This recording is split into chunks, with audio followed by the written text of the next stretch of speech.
ప్రతి ఎపిసోడ్ ఇది పేలుతుంది, దీనికి యునానిమస్ రిపోర్ట్ యునానిమస్గా రెస్పాన్స్ వస్తుంది అనుకున్నాం. ప్రతిదీ అలాగే ట్రాన్స్లేట్ అయింది. ఈరోజు ఎవ్రీబడి ఈజ్ ఎంజాయింగ్, ఒక స్టాండింగ్ ఓవేషన్ ఉంది. We're very happy. ఇకపోతే మనకి మన ఫ్రెండ్ వర్డ్ ఆఫ్ మౌత్ వచ్చినప్పుడు we're push to or we're drawn to theatres, మనం థియేటర్స్కి వెళ్తాము. అలాంటి ఒక మీకు వర్డిక్ట్ ఎక్కడి నుంచి వస్తుంది అంటే ఒక బుక్ మై షోలోనో, ఎందుకంటే ఆడియన్స్ ఓట్ చేసేది బుక్ మై షోలో కానీ, ఐఎండిబిలో కానీ, పేటిఎంలో కానీ, ఇలాంటి ఒక క్రెడిబిలిటీ ఉన్న సైట్స్లో you will reflect yourself. మీలాంటి ఫ్రెండ్స్, మీలాంటి ప్రేక్షకులు ఓటేసేది అక్కడ. అలాంటివి మీకు సూచికలు అన్నమాట ఈ సినిమాకి ఎందుకు వెళ్ళాలి అనేది.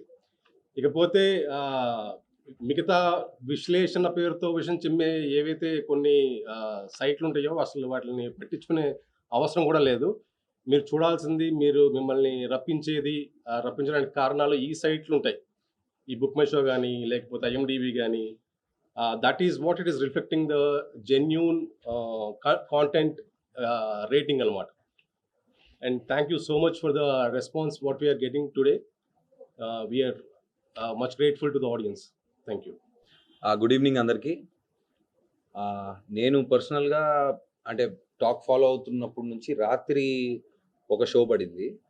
I think me friends UK నుంచి మాకు ఫస్ట్, అంటే ఇంత ముందు యూఎస్లో పడేది, ఇప్పుడు యూకేలో ఫస్ట్ టైం ప్రీమియర్ అన్నిటికంటే ముందు పడింది. సో అక్కడ నుంచి మేము టాక్ ఫాలో అవుతూ వచ్చాం. So like the director and or writer said మాకు యునానిమస్ రిపోర్ట్స్ వస్తున్నాయి బిగినింగ్ నుంచి. సో పొద్దున్న నేను పర్సనల్గా థియేటర్కి వెళ్ళి మా ఫ్రెండ్స్ అండ్ ఫ్యామిలీతో చూశాను, అండ్ వేరే థియేటర్స్ కూడా వెళ్ళాను. So I think people are enjoying it. And first time అంటే రవితేజ గారు ఆయన కంఫర్ట్ జోన్, అంటే మామూలుగా ఎప్పుడు ఎనర్జెటిక్గా సరదాగా అంటే వెరీ కొలోక్యల్గా సరదాగా ఎక్కువ ఎనర్జెటిక్ తోటి ఉంటారు మామూలుగా ఆయన చేసే క్యారెక్టర్స్లో. That is what we expect from him. So ఆయన ఇంత మునుపు అంటే నాకు మా వాళ్ళు కానీ ఆడియన్స్ కానీ చెప్పింది ఏంటంటే, విక్రమార్కుడులో రాథోడ్ క్యారెక్టర్ ఎలాగైతే ఎంజాయ్ చేశారో ఆ ఇంటెన్సిటీ, సో సేమ్ అంటే చాలా సంవత్సరాల తర్వాత మళ్ళీ ఆ వైబ్ వచ్చింది, చాలా బాగుందని చెప్తున్నారు. So he stepped out of his comfort zone and ఒక డిఫరెంట్ కైండ్ ఆఫ్ ఎంటర్టైన్మెంట్ ఇచ్చారు దీంట్లో. సో అది బాగా ఎంజాయ్ చేస్తున్నారు. అండ్ ద వే ఫస్ట్ హాఫ్లో అంటే కొంచెం ఇప్పుడు సినిమా రిలీజ్ అయింది కాబట్టి కొంచెం డీటెయిల్గా మాట్లాడుకోవచ్చు. సో ఫస్ట్ హాఫ్లో ఎలాగైతే ఆ క్యారెక్టర్ ఏంటి, అసలు వీళ్ళ కథ ఏంటి అని ఒక కపుల్ ఆఫ్ క్యారెక్టర్స్ కొంత చెప్పడం, ఆ స్క్రీన్ ప్లే అలాగ ఓపెన్ అవ్వడం బాగా ఎంజాయ్ చేస్తున్నారు జనాలు. అండ్ అంటే ఇప్పుడు ఈ బిట్లుగా చెప్తే నేను కూడా ఫస్ట్ హాఫ్ అయిపోగానే పెడతారు కదా, ఫస్ట్ హాఫ్ టూ మచ్ ఉంది, సెకండ్ హాఫ్ ఇంకా బాగుంది, అలా కాకుండా. సో అండ్ సెకండ్ హాఫ్లో అంటే ఇదేంటి ఎక్కువ అంటే మా మదర్ కూడా నిన్న పొద్దున దాని గురించి మాట్లాడుకుంటున్నప్పుడు బాగా యాక్షన్ సినిమా లాగా ఉంది అన్నారు. సరే నువ్వు రా వచ్చి చూడు అన్న.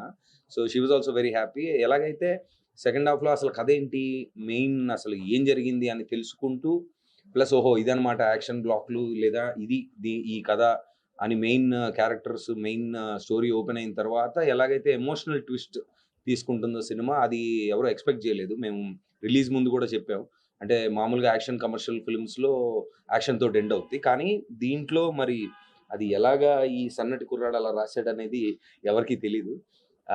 సో వెరీ ఇంట్రెస్టింగ్గా ఓపెన్ అవుతుంది. అండ్ ఓపెన్ అయిన తర్వాత ఎలాగైతే ఎమోషనల్ పాయింట్స్లోకి వెళ్ళిందో I think people are enjoying it truly. We been following. And నేను కూడా మామూలుగా నా ఇన్స్టా కానీ నా ట్విట్టర్లో I personally message a lot of people. So నాకు చాలా పాజిటివ్గా వస్తుంది. అండ్ పీపుల్ మీడియా ఫ్యాక్టరీలో I think their hit streak is continuing and we're all very happy. So Ravi అన్నయ్య, I been talking to him. ఆయన కారైకూడ్లో ఉన్నారు. I think is coming on the 12th or something. So ఆయన వచ్చిన తర్వాత మళ్ళీ బయట చూసిన సక్సెస్ని ఇంకా ఎక్కువ కనిపించేటట్టు, ఇంకా ఎక్కువ సెలబ్రేషన్స్ మేము డెఫినెట్గా చేసుకుంటాం. So thank you so much for all your support. Love you. అంటే it comes from the story. ఆయన ఇన్ని ఆయుధాలు తీసుకెళ్ళిపోతాడు కాబట్టి ఆయన ఇంటినే ఒక ఆయుధం చేసుకుంటే ఎలా ఉంటుంది, ఎక్కడెక్కడ ఉండొచ్చు ఆయుధాలు, ఇల్లు ఒక ఆయుధం, మాత ఒక ఆయుధం, అలా స్టోరీ నుంచి వచ్చిన ఐడియా, స్పెసిఫిక్గా చేసిన ఐడియా. అదే సేమ్ కథ ఇచ్చే బ్యాకప్ ఆ డైలాగ్ కూడా కారణం.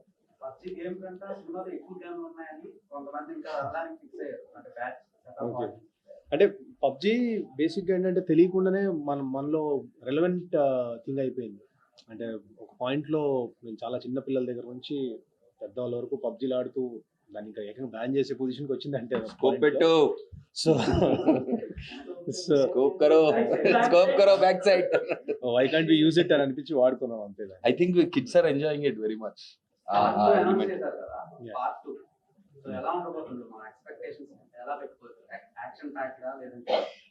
సో సి అంటే ఒకటి మనం ఈ సినిమా ఫస్ట్ నుంచి కూడా ఆ సినిమాలో డైలాగ్ ఉంది, ముందే డైలాగ్ యాక్చువల్లీ గేట్లు వేసాం, సైరన్ వేసాం, అలాగే మనం సినిమా ట్రైలర్లు వేసాం, టీజర్లు వేసాం, సినిమా యాక్షన్ ఫిల్మ్ డ్రామా అని చెప్తూ వచ్చాం. నువ్వు శంకరాభరణం ఎక్స్పెక్ట్ చేసి వస్తే మనం ఏం చేయలేము. సో ఇది యాక్షన్ డ్రామా, యుద్ధకాండ తీసినా కూడా యాక్షన్ డ్రామాలానే ఉంటుంది, యాక్షన్ ఫిల్మ్ లా ఉంటుంది, కమర్షియల్గా ఉంటుంది, మాస్ ఆడియన్స్కి రీచ్ అవ్వడానికే ట్రై చేస్తాం. సో దీంట్లో అఫ్ కోర్స్ స్టోరీ టెల్లింగ్లో మనం కొంచెం ఎన్హాన్స్మెంట్స్ ట్రై చేస్తాం, ఒక ఫినిష్ ఇవ్వడానికి ట్రై చేస్తాం, కానీ బట్ మేజర్లీ తీసేది అయితే కమర్షియల్ యాక్షన్ డ్రామా.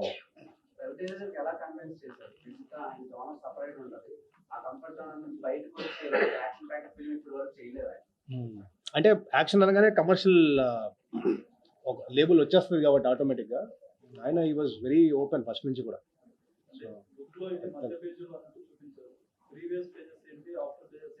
అందుకే యుద్ధకాండ అని పెట్టాము. యాక్చువల్లీ రెండు ఉంటాయండి అందులో, ప్రీక్వెల్ సీక్వెల్ లో ఉంటుంది.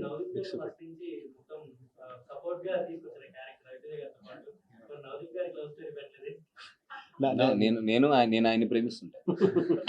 బ్రొమాన్స్ అదే సెకండ్ పార్ట్ లో మీరు చూస్తాడు బ్రోమాన్స్.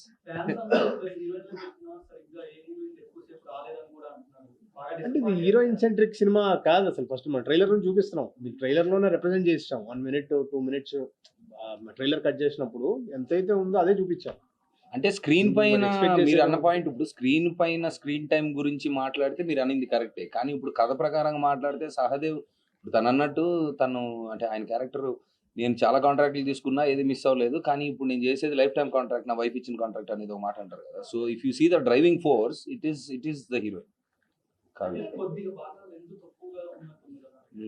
ఇది నీ ఫ్యాన్స్ అడిగారన్నా, నీ fans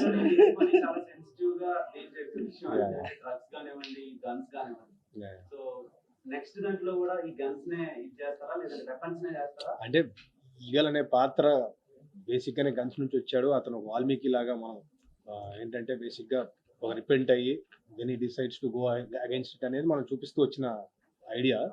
so this is only about illegal. Last 1 month లో 5 members చనిపోయారు యూఎస్ లో. మొన్న కూడా మన ఇండియన్ స్టూడెంట్స్ మీద అటాక్ జరుగుతుంది.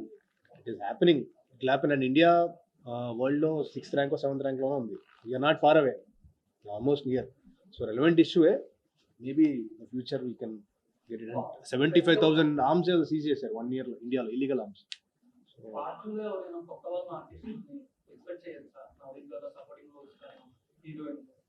సో ఆ కంప్లీట్లీ అసలు టూ ఎర్లీ టు కమెంట్. చూసారు అసలు అంటే తక్కువ ఎక్కువతో సంబంధం ఉన్న ఇంపాక్ట్ ఏంటి అనేది పాయింట్. సో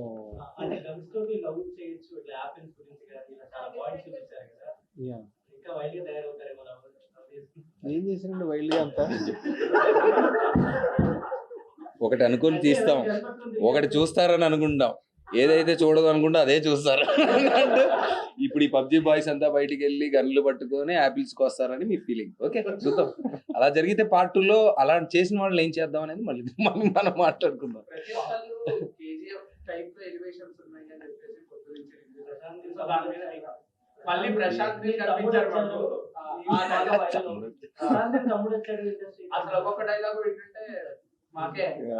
లేదు లేదు సింపుల్. అంటే తీసుకున్న పాయింట్ కి ఆయన సినిమాలకి అసలు మాకు సంబంధం లేదు, మనం తీసుకున్న సోల్ వేరు. But when something has had, ఆయన ఒక మార్క్ సెట్ చేశారు కాబట్టి ఆటోమేటిక్ గా somebody is putting it to it's okay.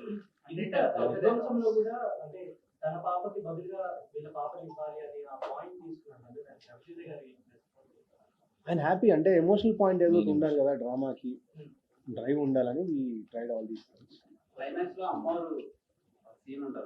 చెప్పేకి నువ్వు అన్ని టూ మచ్ ఉంది. అది the highest goose bumps moment అంటే అదే. అసలు ఆ బ్యాక్గ్రౌండ్ స్కోర్ కానీ అది కానీ నేను అంటే I know the story, I saw the visual, కానీ బ్యాక్గ్రౌండ్ తో ఫుల్ థియేటర్ లో జనాలతో నేను చూడలేదు కదా. సో పొద్దున్న చూసినప్పుడు ఐ థాట్ ఆహా ఇది బాగా లేచింది, బాగా.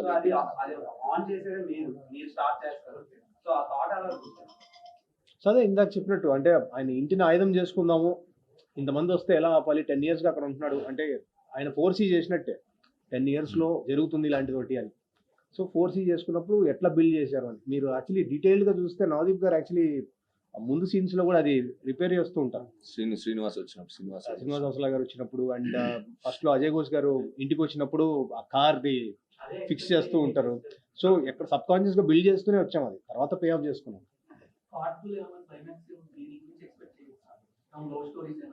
పార్ట్ 2 వెళ్తే మొత్తం హై మూమెంట్స్ తోనే వెళ్తాం, ఇంకా కమర్షియల్ ఎక్స్ట్రావెంజానే వెళ్తాం